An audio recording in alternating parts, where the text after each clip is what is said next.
Olá, pessoal, sejam muito bem-vindos a mais um programa da Confraria Literária. Hoje a gente está aqui com a Karina e com a Dani. Elas vieram porque no livro que a gente terminou de ler em dezembro, chamado Mata Doce, nós temos um casal como elas que adotou uma criança e aí a gente trouxe as duas para contar essa história, porque elas adotaram uma menina, né? Sharon, o nome dela, e já uma adoção tardia, que é super difícil, assim. As pessoas têm muita dúvida, isso gera muito tabu, né? Elas estão aqui para esclarecer várias dúvidas. Sejam muito bem-vindas. Obrigada pelo convite. Nada. Então, a gente pode, acho que, começar contando a história da adoção da Sharon, né? E, gente, fica à vontade. Tem muita informação para vocês passarem para nós, né? Bom, vou começar falando, já que iniciou só comigo essa história. Eu adotei a Sharon em janeiro de 2019. Ela tinha 15 anos. A Sharon foi uma menina que cresceu no sistema de acolhimento. Ela foi acolhida aos 7 anos de idade, junto a 2 irmãos mais velhos. E quando pequenos, não queriam ser separados, claro, né? Só que aí se torna uma adoção de 3 crianças maiores de 7 anos, né? E a gente fala muito desse corte aí na adoção, de que as pessoas querem crianças de até 7 anos. 6, enfim. E aí, enfim, uma menina que cresceu no sistema de acolhimento e quando ela tinha 15 e eu a adotei, acharam, por conta desse vínculo com os irmãos mais velhos que já tinham sido desacolhidos, ela deveria ser adotada aí em São Paulo. E em São Paulo não havia nenhum pretendente que aceitasse uma criança, um adolescente com essa idade. Então não houve fila. Eu sempre conto que não há fila para crianças e adolescentes maiores de 8 anos. Aí, né? Isso foi em janeiro de 2019, a Sharon veio para casa. E em dezembro de 2019 eu conheci a Dani. E que embarcou nessa jornada de maternidade, assim, desde o início, junto comigo. Né? Ai, que legal. Você chegou depois, então, né? Cheguei. Ai, que bacana, depois, não sabia. Já abraçando todo esse amor e afeto. Sim, eu acho que quando a gente começou a se relacionar, acho que logo de início era uma preocupação dela. Eu acho que é uma preocupação de mães solos, de embarcar num outro relacionamento, do quanto pode confiar na pessoa que está se relacionando para se relacionar com seu filho, sua filha, e era uma preocupação dela. Tanto que um dos nossos primeiros encontros, ela já demonstrava a vontade que tinha de eu conhecer a Sharon. Ela não dizia declaradamente, mas eu sabia que eu ia ter que passar pela aprovação da Sharon. E foi um movimento que a gente fez desde o começo, antes da gente firmar o compromisso. Eu conheci a Sharon, a gente se relacionou. E graças a Deus ela me aprovou e me abraçou depois como mãe também. E aí o nosso relacionamento já nasceu nós 3. Que delícia. E essas coisas são meio mágicas, não são? Eu não sei como foi que você olhou para Sharon e sabia que era ela, mas é assim que eu tenho a impressão. É isso ou eu estou fantasiando? Não tá fantasiando. Acho que tem uma coisa assim... A minha adoção com a Sharon foi um pouco atípica, porque eu a conheci antes. Em geral, a gente não conhece a criança antes. A gente recebe a ligação e diz, tem uma criança no seu perfil. Mas como eu participei de um programa de apadrinhamento afetivo, dentro de um abrigo da Zona Sul, hoje em dia esse processo também já mudou bastante, né? Ainda existe. Isso que eu ia perguntar, se ainda existe. Existe, mas é um projeto bem melhor estruturado do que era na época. Mas eu acho que quando nos ligam e dizem, tem uma criança no seu perfil, é a nossa. A gente esperou tantos anos, né? No caso da Sharon, não, mas eu digo, por exemplo, para as próximas adoções, que eu já vou falar disso, não tem como não ser o nosso filho ou a nossa filha, né? E eu acho que as identificações vêm, sim. A Sharon e eu, a gente é muito parecida, assim, e acho que sempre foi. É claro que isso vai sendo construído, mas eu brinco também que a gente fala, né, que a gente tem o mesmo sangue, porque nós duas temos o mesmo tipo sanguíneo. Então, até a miopia, o grau é o mesmo, sabe? A gente fala muito disso, assim. Então, muitas neuras muito parecidas e tal. E até, enfim, são muitas coisas que vão provando. Acho que parece que que é a nossa filha ali, É, né? E na adoção acho que tem muito, assim, eu tenho contato com muitas mães que adotaram e tem muito essa ligação, né? Que acho que vem de outras vidas, de almas. A Dani acredita bastante Eu nisso. acredito também. E coisas que a gente vai se identificando e fazendo conexões que fazem sentido pra gente. Por exemplo, eu adoro mudar de cabelo. A Sharon adora mudar de cabelo. Puxou a mãe. Puxou aí a mãe 2. Aí já... Como a Caca fez a adoção dela primeiro, então na escola, pra ela identificar pros amigos, ela sempre fala, a mãe 1, que é a Caca, e a mãe 2, que é a Dani. Então, a gente fica encontrando essas semelhanças pra fazer as nossas conexões. Até a altura dela é entre nós duas. Pronto. Fica no intermediário ali, né? Assim, muito legal. Inclusive, sobre essa história de mãe 1 e mãe 2, a gente tem uma história muito boa da escola, da apresentação dela do terceirão. Eu gosto de contar. Quer saber. Eu acho muito engraçado. Que a Dani chegou e claro que houve uma adaptação da minha carreira aí de mãe solo para mãe em dupla, né? Para essa dupla maternidade. Então, no terceiro ano da escola, a Sharon estava fazendo a apresentação final dela. Foi super bacana e tal. Meus pais vieram para assistir e estávamos sentadas, a Dani e eu, na plateia e atrás dos meus pais. E a Sharon começou a dar um exemplo, assim. Era sobre... mulheres na ciência. As mulheres... Meu amor. As mulheres na ciência. Eu sabia, Sharon. Só demorou. E aí ela falando... E, enfim, e as mulheres... A minha mãe, por exemplo. E apontou. E eu fiz assim... Mostrando que era eu, né? Ela falou, uma mulher preta. E eu falei... Opa! Ela. Minha mãe sou eu. Não tem outra mãe. E aí era sobre a Dani. Aí aqui, a Dani. Aqui do meu lado, apontando. Ai, gente, foi... Daí eu tive que apontar pro lado, né? Foi muito engraçado. Então, e ela chama mãe 1 e mãe 2. Ai, que bacana. No livro também, ela sempre se refere... Ela chama pelo nome, né? Sim. Mãe Tuninha e mãe Marinha, na personagem do livro. E a família aceitou bem a adoção? Super bem. Foi tranquilo? Meus pais e meus irmãos... Na verdade, o meu irmão, de toda a família, foi a primeira pessoa a conhecer a Sharon. E ele ficou muito... Ele é padrinho dela. Assim, eu sou judia, a Dani é espírita e a gente não tem essa questão do... Gente, batismo. Vocês gostam de... Misturar tudo, né? Quebrar. Tudo que é, né? É uma mistura. Tudo que é... E o meu irmão se emocionou muito, assim, quando conheceu ela a primeira vez, sabe? Então, os meus pais são bobos com ela, né, amor? São... assim, a mãe, às vezes eu tenho que dizer, mãe, para, sabe? Não mima tanto. Por enquanto, né? Tá única, sabe? Primogênita. Quero ver quando chegar os outros. Mas é a única neta, exatamente. É então, a única? Ali dos meus pais, sim. Que bacana. Você falou agora há pouco que os irmãos dela já tinham sido desacolhidos. O que é esse termo? Eles já estavam maior de 18 anos e aí não ficam mais na instituição? Como é? Isso. Um fez todo esse processo, que é o processo comum ali, né? Que a maioria dos adolescentes que está em acolhimento ali e entrou na adolescência já, eles sabem que muito provavelmente eles vão passar por todo esse processo de aos 18 anos ter que sair e enfrentar o mundo sozinhos, né? O que é extremamente difícil, a gente sabe. Porque com apoio já é difícil, né? Sim. A vida adulta é difícil. E então, os abrigos, né, o sistema de acolhimento em geral, eles têm aí uma certa preparação. O pessoal começa a trabalhar ali com 14 anos, jovem aprendiz, o que quer que seja, para ter um pé de meia mesmo quando sair aos 18, né? O irmão mais velho da Sharon, que é o Chris, que passou ano novo com a gente agora, inclusive a gente... Convive com ele. Sim, bastante. Que bacana. Ele saiu aos 18, então foi todo aquele processo mesmo. Que é muito delicado, né? E o Kelvin, que é o do meio, ele fugiu com 16, que queria morar com a namorada, enfim, é isso. Mas eles são os amores de meninos e a gente convive.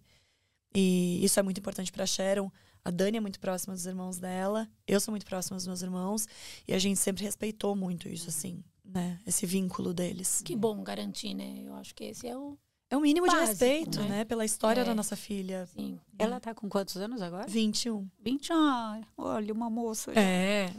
Tá aprendendo a ser adulta. Fato, a maioridade, assim, né? E da mesma forma, para as próximas adoções, a gente deixa livre esse convívio da criança, mesmo chegando pequena, que não tem um vínculo tão forte como a Sharon já tinha por ser adolescente. A gente permite, quer que, se tiverem irmãs, irmãos, que eles convivam, independente da família que for adotada ou se porventura não sejam adotados. Tá, entendi. Então tem outros irmãozinhos vindo por aí mesmo, né? Sim. Tá. E isso que a Dani mencionou, acho que é muito importante até da gente falar quando a gente fala em adoção, gente. Queria já aproveitar a oportunidade. A gente fala muito do que é a adoção compartilhada. Não tem nada a ver em compartilhar guarda com ninguém. A adoção compartilhada, quando a gente passa pela habilitação, pelo processo de habilitação, porque são 2 processos. Processo de habilitação, processo de adoção. Quando a gente está sendo habilitado e perguntam, aceita adoção compartilhada, isso nada mais é do que a Dani acabou de descrever. É estar aberto a manter vínculo entre irmãos. Às vezes vem grupos de 6 irmãos. Se a gente adota 2, um outro casal adota 2 e uma outra pessoa adota mais 2... a gente está aberto a manter esse vínculo. O convívio entre os irmãos. Exato. Os irmãos biológicos irem fazer um piquenique no parque, dormir na casa de um final de semana, todos os adotantes, né? Irem comer uma pizza juntos, é manter esse vínculo. Respeito pela pessoa. Exatamente. Gente. Existe também isso porventura, com o pai ou a mãe biológico? Não. Sempre é só com os irmãos. Isso. A adoção compartilhada não é nenhuma ameaça, não significa nada risco, de ruim, são só coisas boas, exato. Então, não, uma vez que a criança é encaminhada para adoção, ela nunca mais vai voltar para uma adoção legal, que corre através da vara da infância, ela nunca mais vai voltar para os genitores. Mas eu penso... contato, algum tipo de contato? Não pode. Não. Esses genitores, por inúmeros motivos, né? Falar, né, sobre isso também, né? Porque às vezes é uma dúvida também, né? Exato. Não tem como esses genitores recorrerem uma vez que eles perdem o pátrio poder. Acabou. Então, sim, com 18 anos, essa criança que agora é adulto, pode ler o processo. Né, como a gente lê dos nossos filhos antes. Então, pode ler o processo, pode ir ao fórum e dizer, eu quero o meu processo, eu quero entender a minha vida. A minha história. Pré-acolhimento, exato. Eu acho que as nossas filhas, se quiserem fazer isso, a gente vai junto, mas acho que não vai ter nem muitas dúvidas, porque tudo que puder ser dito ali, né, acho que de uma forma muito respeitosa vai ser sempre muito às claras, né? A gente fala muito, quando descobrir que foi adotado, sempre vai saber que foi adotado, né? A gente tem até muita literatura para isso, para ser trabalhado de uma forma que faça sentido para essa criança, né? Não tem vergonha nenhuma, muito pelo contrário. E é a história dela, né? Exato. Às vezes aquelas adoções, né, feitas de forma, sei lá, ilegais, né? Não pelo processo, não passou por um processo. Você ganha uma criança, compra uma criança, não sei. Tem várias formas ilícitas de fazer, né? Essa adoção à brasileira, que as pessoas insistem em chamar de adoção consensual... a pessoa doa, então, não existe. É ilegal. É contra a lei no Brasil. Então, o que acontece provando vínculo biológico, a gente pode sim entregar, a genitora pode entregar uma criança para alguém que seja comprovado que há vínculo biológico. Isso parente, pode, de algum modo da... Isso mesmo. Então, a gente, né, não pode cuidar, pode entregar para um irmão biológico nosso, isso vai ser... Faz todo o processo né? Esse processo é legalizado. Comprovação de vínculo biológico. Agora, é amiga, é vizinha? Não. Mas é minha melhor amiga? Não existe. Isso é contra a lei. Isso sim, se é feito...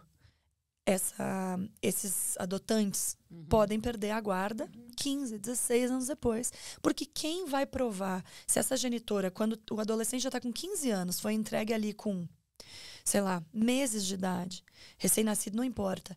Se essa genitora chega lá e diz, agora eu quero meu filho de volta, quem vai provar que essa criança não foi vendida, não foi...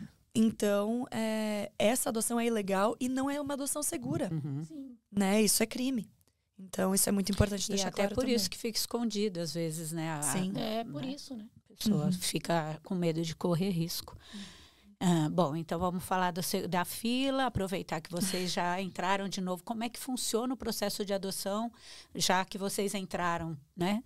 Para mais 2 crianças, pelo que eu sei? Vamos. Acho que vale você falar dos processos separados, primeiro da habilitação e depois da fila. Tá bom. Processo de habilitação e processo de adoção. A gente fala neles, em geral, como 2 processos separados, tá? Entre aspas. O processo de habilitação, ele dura aí em torno de 1 ano, mais ou menos. Ele é um processo onde os adotantes vão ser avaliados pela equipe técnica do judiciário, né? Da Vara da Infância e da Juventude. Então, nós passamos por entrevistas, por visitas domiciliares, enfim. Entrevistas no plural, porque é com a psicóloga responsável, né? E com a assistente social. Então, vamos passar por entrevistas, vai ser discutido o perfil desejado, porque o perfil desejado muitas vezes é idealizado, ele vai ter que ser aí trabalhado, né, para que se chegue num perfil mais real. Então, há um curso preparatório de adoção que precisa ser muito melhorado no Brasil, já deixo isso bem registrado. É um curso muito falho, muitas vezes, né?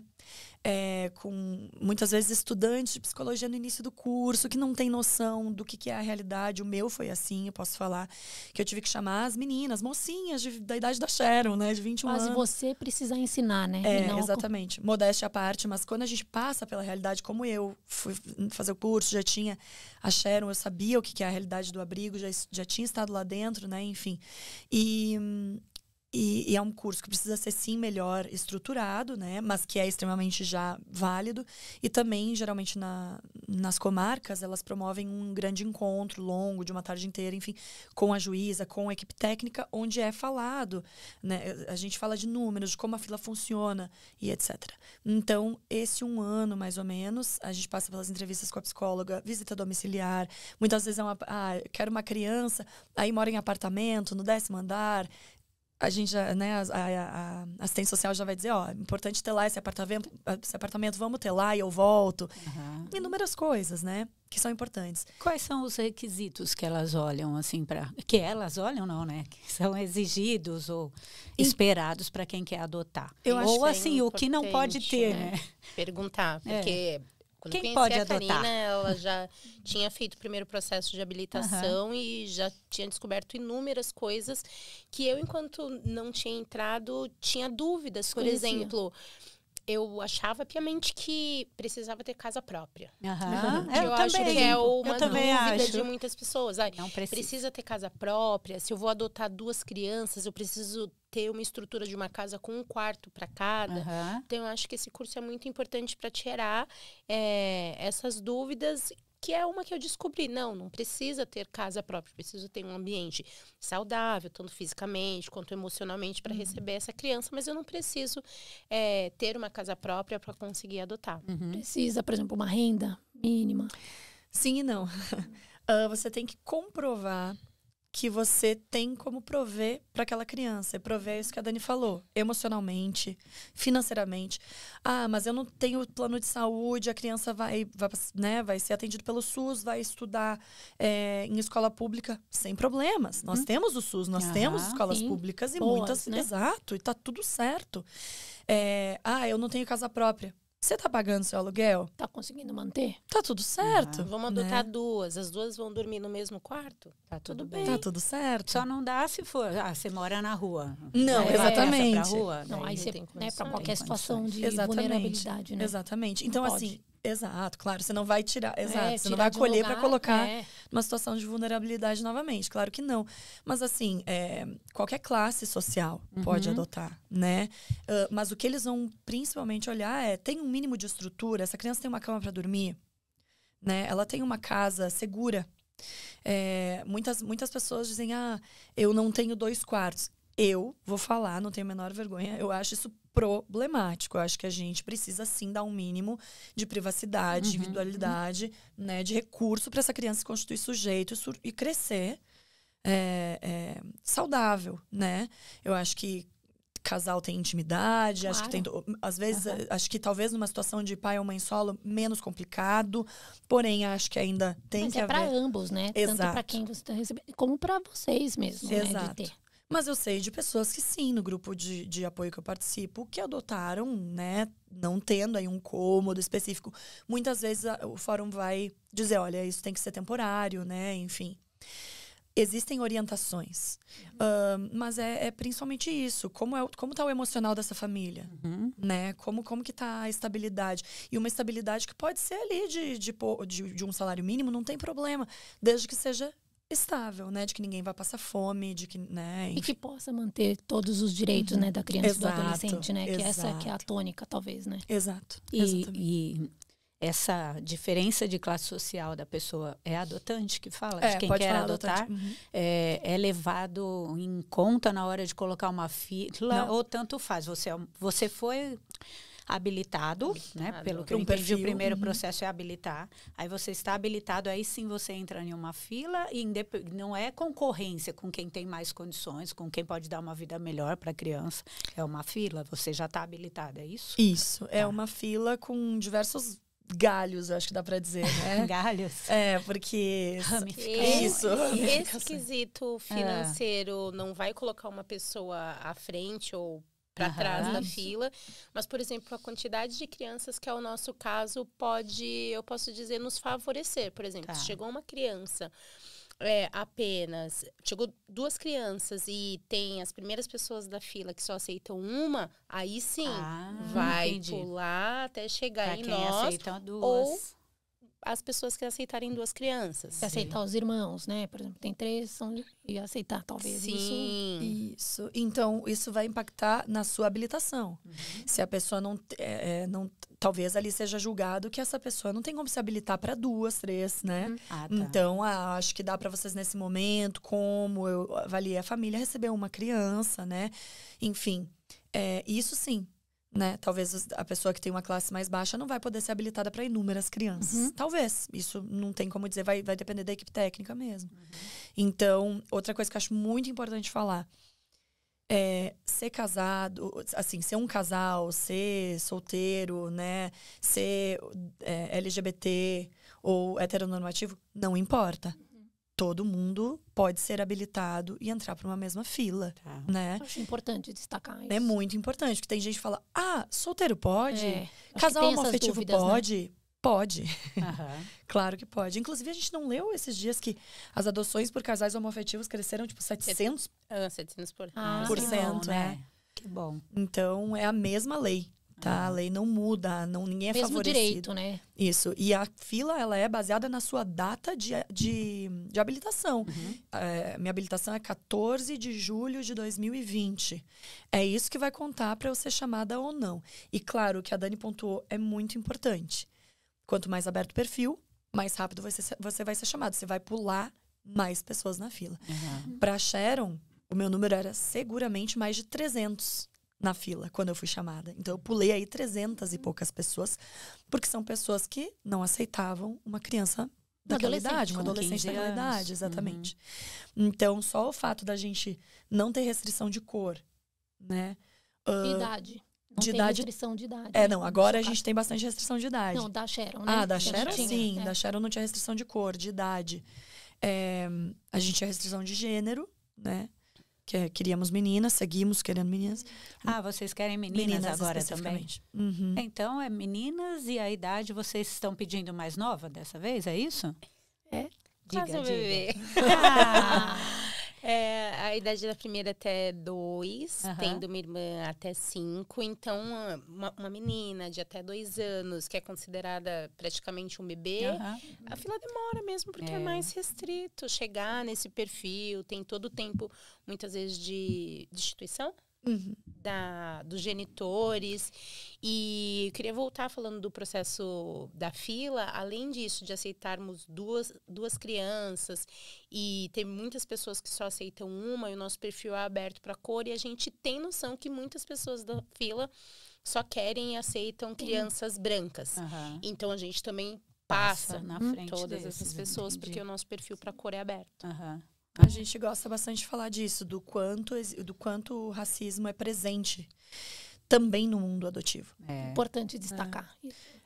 Porque... Gente, e ainda assim, desculpa te cortar, mas é que eu fiquei pensando, ainda assim, com esse perfil aberto, que só tá ali meio fechado, para menino, né? Sim. Vocês fizeram a opção de menino. Idade, ok. Mesmo assim, demora, né? Gente, demora. Eu fico... O processo, acho, como é que você falou...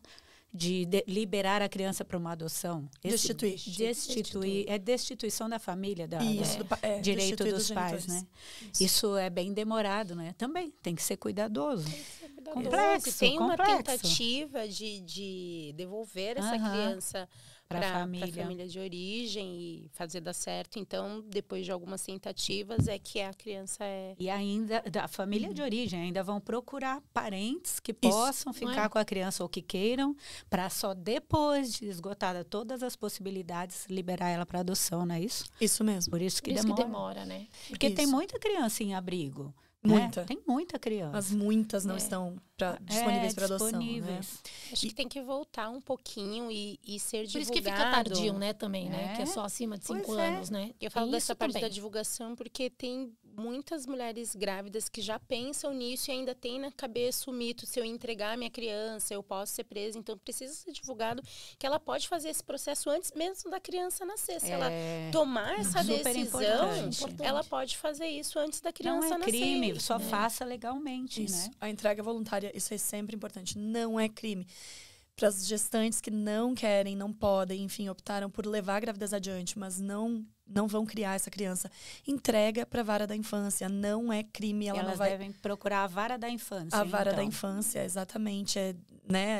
Isso que a Dani falou é muito, muito bacana. O SUS faz um trabalho maravilhoso, até na Cracolândia. Os bebês da Cracolândia são bebês acolhidos no centro de São Paulo, né? E eles fazem um trabalho maravilhoso. Então, eu não sei se vocês sabem disso, mas até sobre o HIV, que até um tempo era uma questão, São Paulo zerou a transmissão vertical do HIV. Eu vi. Né? E isso foi a atuação do SUS na Cracolândia, enfim, né? Esse bebê, ele nasce, ele não é amamentado, são tomados todos os cuidados. Olha. Tem uma conhecida minha, a gente falou dela... pré-natal, né? Todo o cuidado. Sim. A gente falou dela nesse verão. Ela estava na fila, ligaram para ela e disseram, olha, chegou a tua vez, né? Você aceita bebê de até 2 anos, né? Só que é um pouquinho diferente. A genitora ainda está gestante. E ela já assinou o termo de destituição, absolutamente tudo, durante a gestação. E a gente quer que você esteja presente, se você quiser, no dia que ela que nascer. Arrepia. Isso faltava um mês. Olha só, aí essa conhecida minha começou a fazer o tratamento para ter leite. E no dia do nascimento, é um menino que o bebê nasceu. Eles tiraram. Quando o bebê nasceu, já entregaram direto na sala ao lado. Ela não viu a genitora, foi tudo muito respeitoso. A genitora não quis pegar, entregaram direto para ela, ela já colocou o bebê no peito. Ai, gente. Então, assim, isso tudo é possível, né? Eu repito, o processo de adoção não é um processo burocrático. Ele tem que ser cuidadoso, cauteloso. A gente está falando da vida de crianças, né? Então, a gente sabe quantas devoluções a gente vê, né? Em abrigo. Então, amigas da minha filha que já foram devolvidas 3 vezes, né, amor? Sério isso? Sim. Vai pra família, não se adaptam e devolvem. Isso. Como se fosse um produto com defeito. Então, essa pessoa foi habilitada. E ela não tinha um emocional, né? Pra lidar com um filho real que chegou ali, né? O filho o filho biológico também é diferente do que a gente idealiza, né? Então, não é um processo burocrático. Os documentos são super básicos, não tem nada de... né? São todos documentos que em 48 horas você está com todos eles, leva no fórum. Mas, sim, às vezes existe uma morosidade da justiça, existe sim. Nem todo profissional é bom, alguns são excelentes, alguns não, né? Existe, às vezes, por conta de alguns profissionais, um descaso. Mas, no momento que isso... melhore, né? Acho que a gente sempre tem que ter esperança. Olha o processo que pode acontecer, como foi dessa conhecida minha.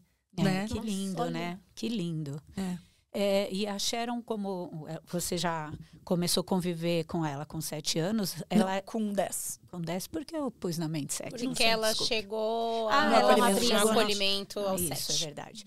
Ela tinha algum problema, traumas, essas coisas ou não? Você falou isso, eu pensei, né? Esse bebezinho que já foi até passado para a mãe adotiva assim que nasceu, que lindo. Foi poupado, talvez, né, de uma vida de sofrimento por um tempo, até chegar no abrigo, né, gente? Esses 7 anos de vida que ela teve. Eu não sei o que aconteceu, é claro. Mas normalmente não é simples. Se pudesse ser poupado. Como foi para ela? Eu não sei. Se você não quiser falar sobre isso... Não tem problema. Eu tô pensando assim, sem dar detalhes, eu acho que a gente sempre fala, acho que com a Sharon também, traumas todos nós temos, né? Temos, né? Momentos difíceis todos nós passamos. Eu acho que a vida de uma criança que chega no acolhimento, no sistema de acolhimento, ela começou muito mais difícil do que, por exemplo, a minha vida. Sim. Enfim, que segui com a minha família de origem, né? Eu acho que nem tudo deve ter sido ruim, mas sim, houveram muitas coisas ruins. Muita negligência, né? Acho que você tem um ponto que eu acho que a gente pode ir no detalhe. Por exemplo, ela estava atrasada na escola. Não entrou na escola na idade regular. Teve o acesso. Então, isso é um ponto de atenção, mas nada que não pode ser revertido. A Sharon foi para a escola, mesmo que depois, com atraso, fez cursinho do MTST, passou, teve uma nota ótima no Enem e conseguiu uma vaga numa faculdade de biologia de Portugal. Olha só. Então, que bom, algo que a gente pode começar. Ótimo trazer, né? Falando que foi um atraso, que pode ter sido ali para ela um trauma, que não seguiu o fluxo que as crianças chegam, mas que ela conseguiu superar totalmente. Com sucesso, com louvor, né, gente? Com louvor, isso mesmo. É isso, é um histórico de negligência e maus tratos, né? Enfim. E eu acho que isso que a Dani falou da escola é um ponto muito forte sobre a nossa filha. Acho que ela sonhava em ir para a escola porque os irmãos iam e ela não.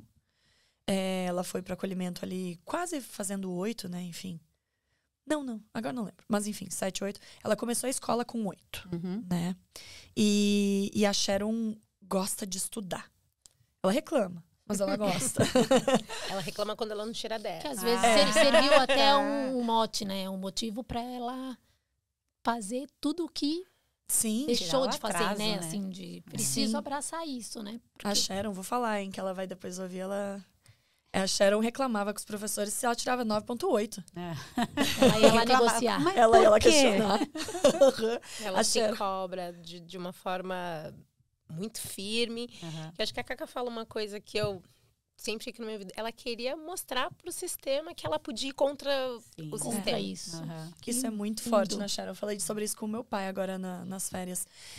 Ela decidiu muito cedo que ela não ia ser o que o sistema tinha basicamente decidido que ela seria. Ela não ia entrar para as estatísticas negativas. Ela decidiu isso muito cedo. Tomara que ela perceba que ela já conseguiu e que ela pode relaxar, né?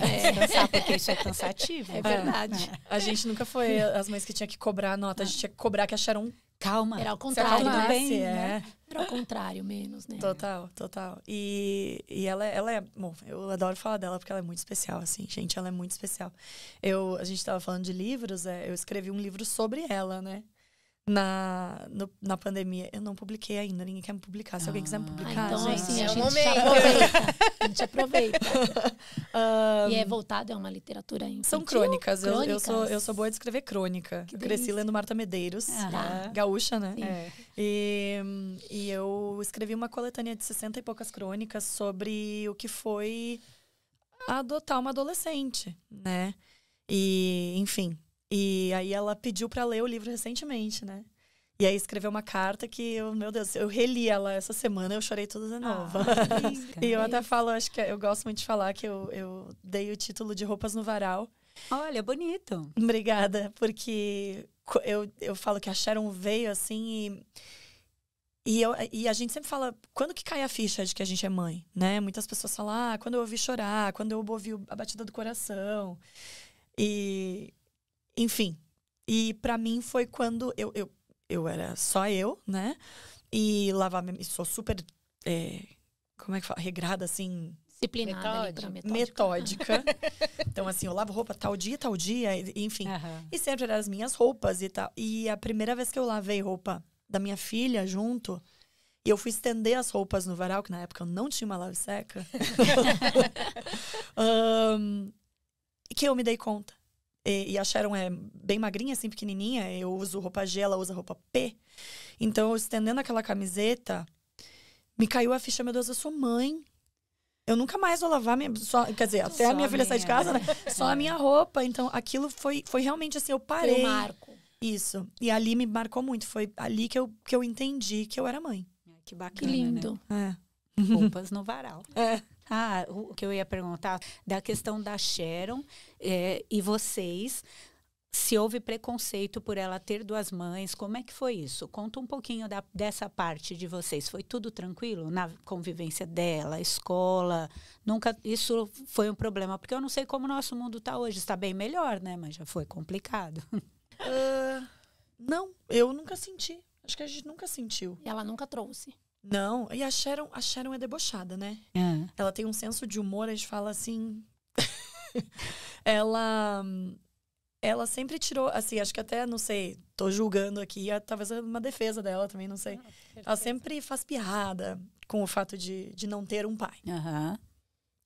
E, enfim, e ela sempre tirou muita onda, assim, claro, ela já veio adolescente, estudou numa escola que foi algo que a gente pensou sobre isso antes de matricular. Haviam outras famílias LGBT, haviam outras crianças, enfim, até crianças... que não fossem brancas, né? Que promovesse de fato a inclusão, né? Isso. Porque é isso. Isso. Então, porque na escola particular a gente sabe que muitas vezes isso não existe, né? Então, ela sempre lidou muito bem, e os colegas sempre acharam muito legal, porque é adolescente, né? Então, sempre acharam muito legal, e nunca houve nenhum preconceito, eu acho. Eu vou falar pra vocês que eu ouvi comentários preconceituosos que foram muito duros, assim, quando eu adotei a Sharon inicialmente, assim, eu adotei uma adolescente e no meu antigo ambiente de trabalho, isso de anos, não foi nem o meu último ambiente de trabalho, que era muito bacana, inclusive, com relação a isso, eu ouvi comentários assim, tipo, você é louca, você quer arranjar problema, imagina, né, esses adolescentes aí, é tudo problemático. Então, assim, uma ideia podre mesmo, sabe, de uma cabeça ruim, né? E isso doía.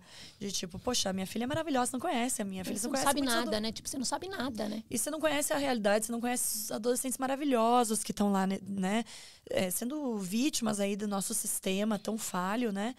E... É isso, eles são vítimas. Exato. E né? De muitos genitores que também foram vítimas de um sistema que falhou com eles também, né? Então, uma cadeia, né? Existe uma cadeia. Né? A gente tem, eu falo muito disso também. Vamos parar de demonizar os genitores, gente, né? Nem sempre, às vezes é uma escolha, e muitas vezes é uma escolha decente, feita por eles, e muitas vezes não é. São pessoas que muitas vezes estão ali, né, tentando sobreviver perante um vício, né, perante tanta miséria, e que perdem aí os seus filhos, que muitas vezes são filhos que são amados, sim, né? Então, perguntam pra gente, e se as mais novas quiserem conhecer a família biológica? Okay. Elas, depois dos 18, elas vão conhecer. Se elas quiserem, a gente vai preparar elas emocionalmente, porque muito provavelmente vai ser uma realidade muito dura.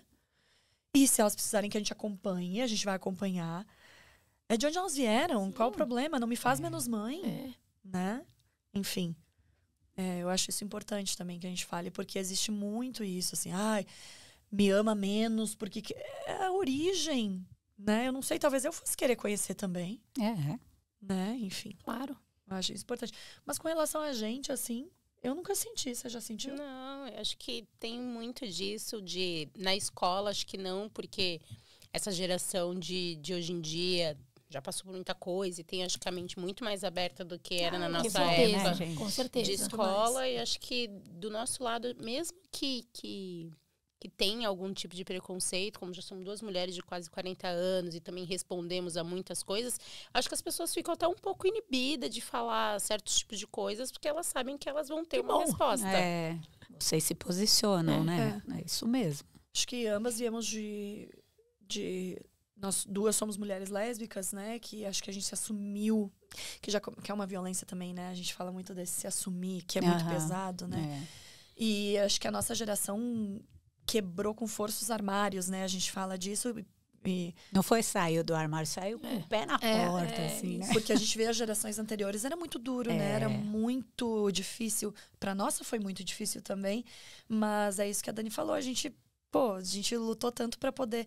E é isso, a gente lutou pra poder ter essa vida que a gente tem hoje, né? De poder ser mãe, de poder viver uma vida tranquila, né? E é tão gostoso. E a gente conseguiu. E é muito importante, assim, é muito, muito, muito delicado também, né? Isso.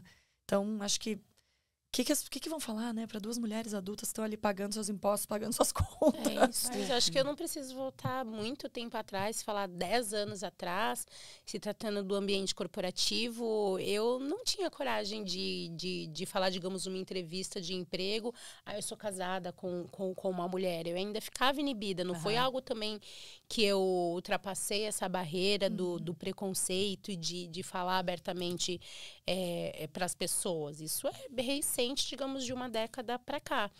E depois que eu tive coragem de falar disso, desde o momento da entrevista, com os meus amigos de trabalho, abriram algumas portas para eu lutar por outras coisas. Por exemplo, licença maternidade, que até um tempo atrás não se estendia a famílias adotantes, e hoje o CLT já prevê a licença maternidade para famílias adotantes também. Eu acho que tem aí um longo caminho para percorrer, mas a gente já deu alguns passos, sim. Tendo coragem, enfrentando e falando a verdade, é um momento ali, acho que dói. Dali para frente, virou a página e só seguir em frente. Só vai tendo conquistas, não é? Só vai tendo. Acho que o casamento LGBT é algo recente, né? A adoção por pessoas LGBT e por casais LGBT é algo recente. Então, acho que é de 2000. Gente, se eu estiver errada, não me cancelem. Acho que é de 2013 para cá. Acho que é por aí, né? Então, é tudo muito recente, né? E agora tem tanta coisa que tá tão igualitário. Isso é muito bacana. Né? É verdade. E a questão da adoção, eu falo muito, é a minha bandeira, assim, que você mencionou antes, né? Que as pessoas nos fazem as perguntas no Instagram e tal. E é um processo que as pessoas são muito confusas sobre, né? Não é esclarecido, né? Não é muito divulgado. Isso. E aí também tem as pessoas que idealizam, né? Porque eu acho que a adoção, ela muitas vezes é problemática no sentido de já entrar como um plano B de um casal heteronormativo que não pôde gestar. Sim. Então, ela entra... Aquela criança que vai chegar, ela já entra nesse papel na família de plano B. Isso é muito cruel. Né? Então, eu acho que isso tem que ser muito trabalhado, né? É outra via de maternidade. E não, essa criança não vai, talvez, parecer, né, fisicamente com essa família, enfim. E essas pessoas muitas vezes já chegam lá frustradas com algo que já deu errado, né? E aí começam as críticas dentro dessas frustrações, como é um processo extremamente burocrático. Não é. E não é sobre a gente. Não é sobre encontrar uma criança para nós. Não é sobre fazer caridade. Não, exato. Ótimo. Bem pontuado. Exatamente, né? Não é sobre fazer caridade. Aí a criança já vem te devendo, né? Porque você fez um favor para ela, né? Isso é muito grave. Pode ser assim. Tá errado. E isso é muito grave. E a gente vê, então, assim... essa coisa é sobre encontrar famílias para as crianças que precisam das famílias, né? Eu queria falar um pouquinho dos números e dessa questão da caridade.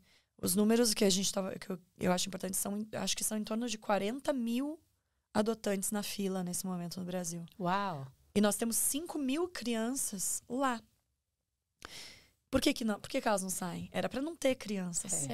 Mas porque não são as crianças desejadas. São crianças com questões de saúde.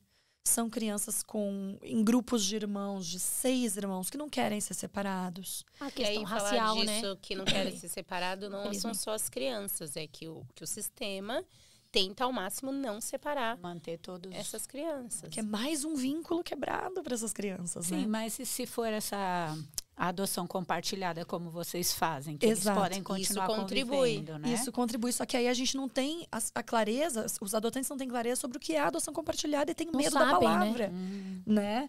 Então fica, mas e daí? Então ficam tantos fantasmas, né? Tantas fantasias assim completamente equivocadas e muito pega a idade, porque é isso, crianças que já chegaram no sistema de acolhimento com mais de 7 anos. E aí a conta não fecha. Né? Então, assim, alguém poderia estar se perguntando. Vocês falam da adoção tardia, mas agora vocês querem um bebê. O que levou vocês a escolherem um bebê? Vamos esclarecer. Podia ser mais uma. Isso, mas é isso. Temos que deixar as coisas claras. Sim. Não foi nada ruim, foi maravilhoso ter uma criança maior, uma adolescente, mas dessa vez vocês querem viver a experiência coisas, sim, né? de uma criança, de um bebê. De maternar uma criança menor, que a gente fala, brinca até que a gente fez o processo ao contrário. E é verdade. Maternamos primeiro um adolescente para depois bebês e crianças. Como foi essa questão para você? Porque ela, pelo jeito, como ela que começou, você já conheceu ela com a Sharon, você já tinha essa vontade de ser mãe? Como foi isso para você? Eu sempre tive vontade de ser mãe e de maternar, e a adoção já era algo que eu pensava e queria, e eu costumo até brincar que quando ela me contou, nas primeiras conversas que ela me contou que ela já tinha adotado uma criança, que ela estava na fila para adotar outra, falou que ela ficou ainda mais interessante. Ah, é? Por conta disso. Olha, família, o combo completo. Olha que legal, né? Que bacana. E eu acho que isso só se fortaleceu com o nosso vínculo e com a nossa convivência, que foi depois, em união, que a gente decidiu abrir o perfil para mais umas e ter duas, porque aí as responsabilidades e o financeiro em conjunto dá para dividir, contribui, né, gente? né? É verdade. Que a gente achou que a bebê chegaria antes da Sharon ir embora, né? Que haveria essa convivência. E aí a Sharon foi, e aí a gente conversou e disse, não vai ter convivência, né? A gente não sabe se ela vai ter irmãos biológicos, enfim. E aí a gente disse, vamos para duas, né? E aí foi isso. E que também aumentava, igual a gente falou, as possibilidades de passar algumas pessoas na fila e elas chegariam mais rápido, porque a ideia antes, eu acho que era entrar na fila novamente, depois que a primeira criança chegasse, mas já estava demorando tanto que qualquer forma iam ser duas. Chegar junto, a possibilidade de chegar junto, aí brilhou os olhos e aí foi aprovada. Ai, que ótimo, não vejo a hora. Até eu já estou ansiosa agora. Em que passo tá? Foi aprovado e agora qual que é? Agora tá para chegar. Tá esperando o telefone tocar. É isso. Pode tirar do silencioso, porque se tocar o telefone. É isso eu ia falar, de como é que a fila funciona, e também eu ia falar da questão da caridade, que a Dani muito bem colocou, que não é adoção não é caridade. É uma via de maternidade e paternidade. Agora, principalmente na adoção tardia, muitas pessoas, muitos adotantes têm essa questão. Que esse adolescente ou criança maior tem que ser grato por aquela adoção. Né? Tem que ser um santo, imagina, vai aprontar. Porque, né, imagina, ele foi salvo por esse santo adotante. E isso é um saco, porque gera tanto problema. Vou falar porque a Sharon, acho que não se importaria. A Sharon passou por aproximação com um casal que acabou banido ali do SNA, porque passou por 3 aproximações. 3 não dentro do seu perfil, ligam e dizem, seu perfil é menina até 10 anos, tem uma de 8, não, tem uma de 9, não, tem uma de 10, não. No terceiro não, dentro do seu perfil, você vai ser reavaliado, muito provavelmente banido ali do SNA, do Sistema Nacional de Adoção. E a Sharon passou por isso. E assim, as reclamações desse casal ela não usa as roupas que a gente sugere. Gente. Ela não se diverte em festas de família. Pô, você se divertia quando era adolescente? Claro que não. Nossa, que absurdo. Né? Eu achava um saco. Então, nossa, assim... Não entra no moldezinho da idealização né? Ela não gosta das músicas, ela gosta de ouvir rock, a gente não gosta de rock, a gente gosta de sertanejo. Nossa. Então, assim, pô, que saco. Que saco. Né? Então, é um... complicado. E a Sharon tinha umas brincadeirinhas, né, amor? Você vai me devolver? Como é que é? Ela falava muito. Gente, eu tirei menos de 9, você vai me devolver? Era brincadeira, mas assim... Mas olha o quanto, né, que tava ali incorporado, né? E a gente falou também aqui de traumas. A Sharon agora uma mulher, mas foi uma adolescente tímida. Muito tímida. Muito tímida. E hoje em dia tá lá em outro país, se virando, fazendo amizade. Ai, quando ela volta. Vocês não estão com saudade. Ela vem visitar em julho. Julho Já vai tem ficar 2 meses. viagem marcada para julho. Vai vir aqui ficar 2 meses de férias, porque a saudade aperta. Dezembro muito. vocês têm que ir. Tem que Não, ficar e 2 trocando. presentes, né? Ela voltando ali e os bebês, né? Exatamente. Né? A Vai gente vir de conta encontro, vai dar muito certo, eu com acho. isso, que quando a Sharon estiver aqui, as crianças ou já vão ter chegado, ou vão chegar nesse período que ela vai estar aqui, pra gente juntar essa família. Eu acho que chega antes, tudo indica que chega antes. A Dani quer que chegue antes também. Mas a Sharon não quer que chegue antes, ela quer que chegue quando ela estiver aqui, pra ela ir junto. Quer estar junto. Mas eu acho que não vai dar. E pra ficar registrado, a gente tá na posição 37 Eba! hoje. Então tá realmente muito próximo. Ai, que bom. Muito próximo. Só pra vocês entenderem, na nossa comarca, eles geralmente chamam quando a gente tá ali pelo 30, 28, pro nosso perfil. Aham. Porque a gente não tem restrição de cor, principalmente. Porque os primeiros 20 e poucos ficam meio travados ali, porque tem restrição de cor. Então, Então tá pertinho. tá muito perto. E Tá assim, muito a fila tem andado, né? Gente, eu tenho uma tabela, tudo marcado. É quase um gráfico, assim, Metódica, vai indo. imagina. Pouco. Tem todos, assim, todo primeiro dia 1º de cada mês eu coloco contagem em posição, regressiva. desde 2020, assim. Então, regressiva. E a fila anda uma média na comarca, na nossa comarca, de 3 posições por mês. Então, eu realmente acredito que de maio não passe. Eu tô contando que eu tô grávida de uns 5 meses. Ai, que legal. Eu já tô sentindo as Já tá contrações. assim, ó. Não aguento mais as costas aqui, né? Ai, que bacana. E é tudo tão bacana mesmo, assim. Eu até tava pensando, assim, detalhes, eu tava pensando, poxa, eu vou falar com a minha amiga que tem um salão de festas, o nosso prédio não tem. Pra fazer, que a gente quer fazer um chá com o bebê. Como a Que gente não dá pra fazer antes, que a gente não sabe exatamente os claro, tamanhos. não Por sabe. isso que a gente não compra roupa. E eu adoro esse termo, ritual. chá com bebê. E aí e já vai ser a apresentação, vai o pessoal conhecer elas. Você sabe, me lembrou, eu tenho gêmeas. Tu tem gêmeas? A gente E aí- aceita A gêmeas? gente aceita gêmeas. As minhas são. Assim, E estourou a bolsa antes, né? Com menos de 7 meses. E estava tudo programado nesse período de fazer o chá de bebê.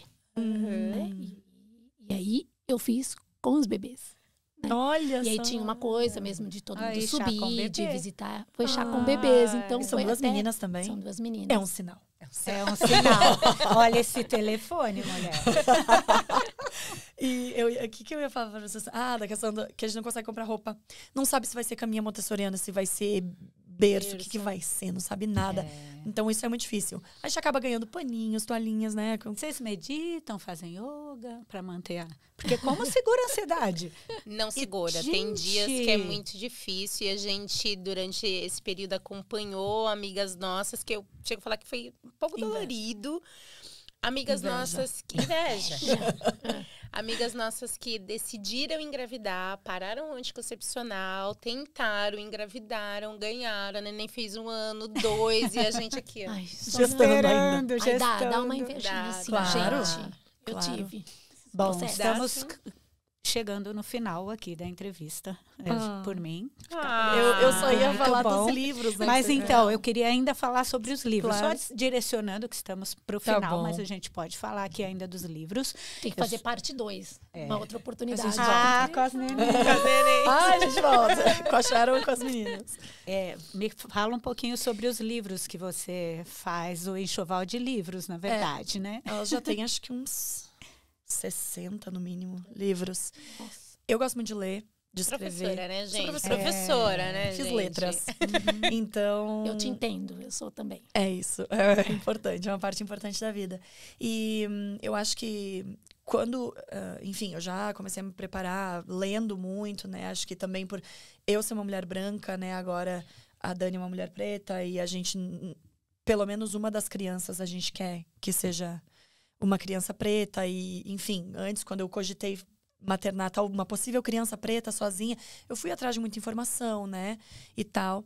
E aí acabei também passando por muitos livros infantis com protagonistas negras ou com famílias formadas por histórias onde o protagonismo ali é em torno de uma família LGBT, famílias de duas mães, adoções interraciais, todos esses tópicos. Eu tenho até direitos humanos para crianças. Então, assim, tudo que vocês podem imaginar. E muito com essa temática da adoção.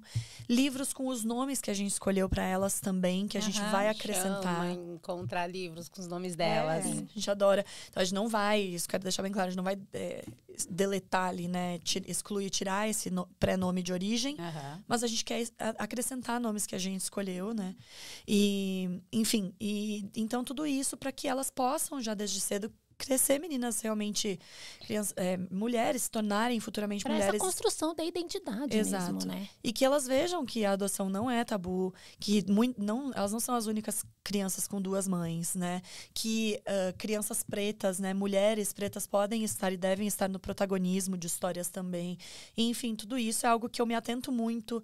E a gente, agora, teve a festa do livro, eu voltei com, acho que, 12 livros. Né? Perdi a mão. A gente tem uma amiga muito próxima também, a Lúcia, que volta e me aparece com livros para as meninas. E tem muita coisa, né? O acervo tá vasto. Tem muita coisa boa, Mostarda, né? Muita enfim, coisa boa. Companhia das Letrinhas. E até encontrei um livro, eu também dou aula de teatro musical em inglês, né? Então, tem todo... encontrei um livro escrito em forma de peça infantil, mas bem infantil mesmo, sobre a história de vida da Marielle Franco. Então, assim, eu comecei a ler, comecei a chorar na frente do homem que estava vendendo o livro.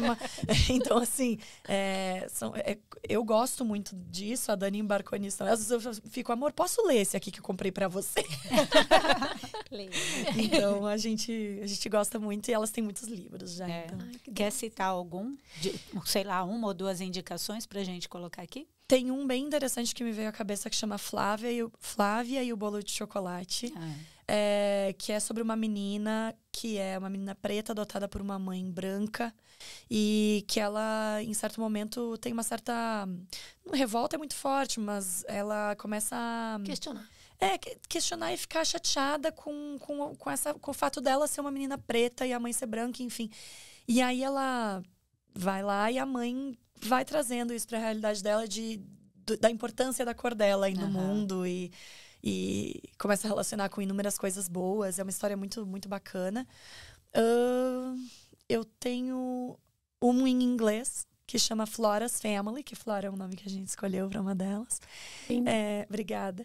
E que fala também dessa bebê que chega, né, através da adoção e em certo momento questiona e eles vão explicando sobre a família, sobre a adoção. Tem inúmeros aí, Amoras, do Emicida, né? Tem. Enfim, tem inúmeras coleções da Mostarda também, que eu recomendo, da Companhia das Letrinhas, como eu mencionei. O meu Crespo é de Rainha, é muito legal. Enfim, tem inúmeros aí que... Depois entra no meu Instagram. Isso, que a gente vai divulgar. O seu Instagram, porque assim, provavelmente vão surgir inúmeras dúvidas ainda, né? É só mandar. E aí eu sei que vocês respondem, é muito bom. Perguntou, elas esclarecem tudo, é muito bom. Fala aí, Instagram. Adoção dia a dia. Adoção dia a dia. Adoção ou adocão? Adocal. Adocal dia a dia. Tá bem. Então, tá bom. Mais algum canal que vocês queiram indicar? Não? Olha, gente, pra quem gosta de Facebook, que nem eu sou dessas. Uau. Eu amo. Minha rede social favorita, adoro os grupos. Retrô. Eu sou. Eu sou órfã de Orkut, né? Então, que tinha as comunidades que a gente adorava, a minha geração ali. E o Facebook eu gosto dessa questão dos grupos, né? Que às vezes dá umas brigas, mas acho que também tem muita coisa boa.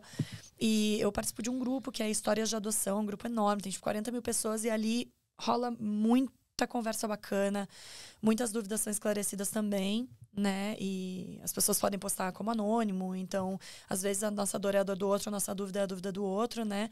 E as batalhas aí às vezes são incomuns, são em comum e acho interessante. Mas no nosso Instagram a gente gosta muito de responder também. E então fica o nosso @adocal. E quem quiser entrar nesse grupo do Facebook pode te procurar no Instagram para você passar todas as... Com certeza. Né, para entrar no grupo, que eu acho que é importante também. De boa de indicação é o Seja, que posta falando de adoção tardia. Para quem tem interesse em adotar e está com o coração aberto para fazer a adoção tardia, tem o Seja, que é do Pernambuco, com C, C-E-J-A. Isso que eu ia perguntar, será que você ou de cera? O Seja do Pernambuco, que eles postam fotos, inclusive, e vídeos das crianças e dos adolescentes, principalmente, né, que estão disponíveis para adoção. E o Adote um Boa Noite, que é um programa de adoção tardia de São Paulo, do Juiz Iberê, que também posta fotos, vídeos, informações sobre crianças que estão disponíveis para adoção. E aí você pode... a espera não existe. Para essas crianças reais, que a espera não existe. Tá. E que tem uma autorização aí da justiça para ser divulgado. Da divulgação, de imagens, né? Sim. E essas crianças, por alguns motivos, têm. E aí, a habilitação pode ser feita, muitas vezes, até especificamente para uma criança. Né? Quando é um caso assim, ou pessoas que estão no processo de habilitação, está meio travado lá no fórum, demonstram um interesse nessa criança, às vezes o fórum anda muito mais rápido, porque é específico para um adolescente que não tem chance de adoção, né? Então, isso chama busca ativa, são programas de busca ativa, seja o Adote, que é do Paraná também, a.dot, DOT, que é um aplicativo para habilitados, né? Para encontrar, para ver informações sobre as crianças, e enfim, são programas de busca ativa alternativos ao específico para quem está habilitado, que é dentro do sistema que a gente tem também. Que bom saber que existe, né? É bem importante, bem legal essa dica mesmo. Eu fiquei com uma dúvida, nós não vamos terminar isso hoje. A cabeça fica, né? Mas assim, você pode adotar uma criança de qualquer estado do Brasil? Ou você entra numa fila específica na onde você se registra? É uma boa pergunta. Você pode, quando você se habilita, e isso também tem a ver também com condição financeira, muitas vezes. Quando você se habilita, você coloca se é só a nível estadual ou nacional. Ou, por exemplo, eu tenho onde ficar no Rio Grande do Sul e no Rio de Janeiro. Então, você pode se habilitar para esses 3 estados. Pode ser estadual. Amplia também, né? Aí a margem, né? A gente está habilitada para qualquer estado, incluindo o Distrito Federal, todos os estados. Mas, quando é bebê, vem geralmente da própria comarca. Porque tem adotantes ali, né? Na fila.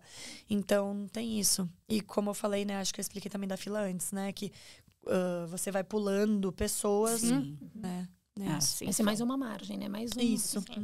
Tá. Então tá bom, muito obrigada, meninas. Obrigada a você. Gente, adorei conversar com vocês. Eu queria ficar aqui mais 2 horas. Eu fico processando para poder pensar numa... Olha, a cabeça fica. A gente ganhou 2 presentes. Obrigada. E se eu posso deixar uma última mensagem, gente, quem pensa em adotar, conversa, se informa, conversa com a gente. A Sharon é o nosso maior exemplo de que a adoção tardia pode dar muito certo. Tem muita criança maravilhosa, adolescente cheio de potencial, né, que só precisa de uma oportunidade de vida mesmo. E tantas pessoas que querem ser pais e mães estão com pressa, né? Tem muita criança maravilhosa esperando uma família.